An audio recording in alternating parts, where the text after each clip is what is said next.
बहन सोनू जी पास्टर जी, जय मसीह पास्टर जी।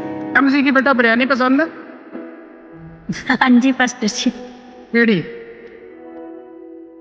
ते साथ ही ना जिमनी डैडी। हाँ जी।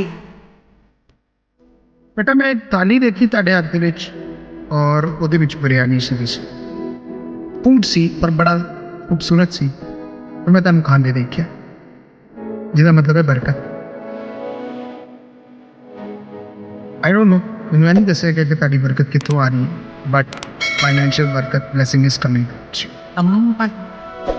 नहीं कहना है। पैसे पैसे की बरकत ਤੁਹਾਡੇ ਵੱਲ ਆ ਰਹੀ ਹੈ हाँ जी पास्टर, जय मसीह। मेरी गवाही भी है पास्टर जी। ਇਹ ਬੇਟਾ ਦੱਸੋ हाँ जी, पिछले महीने साढ़े अकाउंट च, मेरे हसबैंड के अकाउंट च 1,04,000 रुपया आया पास्टर जी। कोई 1 लाख 4,000 बेटा बेटा कितने पाया पता नहीं पास्टर जी। ओके सो खुदा उनका शुक्र करते हैं देखा हुआ मैं तेरे ज़मीन के दफीने और ज़ुल्मात के खजाने दूंगा तब भी जानेगा कि मैं इसराइल के तुझे नाम लेकर बुलाया है सो जो मैं बिरयानी खाने तुम देखा और बहुत खूबसूरत सी बिरयानी नीट साफ सुथरी मैनू भी भुख लग गई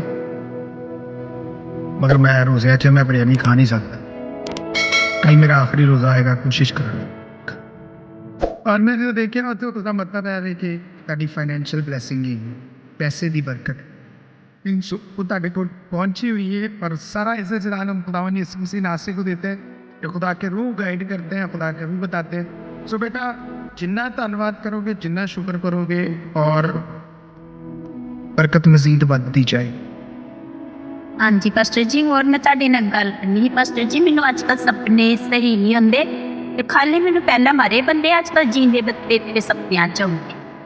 ਤੇ ਬੇਟਾ डांटो ਉਹਨਾਂ ਨੂੰ अपना अधिकार इस्तेमाल करो देखो फिर कभी भी नहीं आनी हाँ जी पास्टर। ठीक है बेटा हाँ जी। याद रखिए तब अपना अधिकार इस्तेमाल करना सीखें अपना इख्तियार इस्तेमाल करें और चीज़ें आपके ख्वाबों में नहीं आएंगी आमीन सो बेटा नहीं फिक्र करने हैं जिन्ना धन्यवाद करोगे बेटा मैं फिर दस रहा उन्नी ये बरकत बढ़ती जानी फाइनेंशियल हाँ जी पास्टर जी।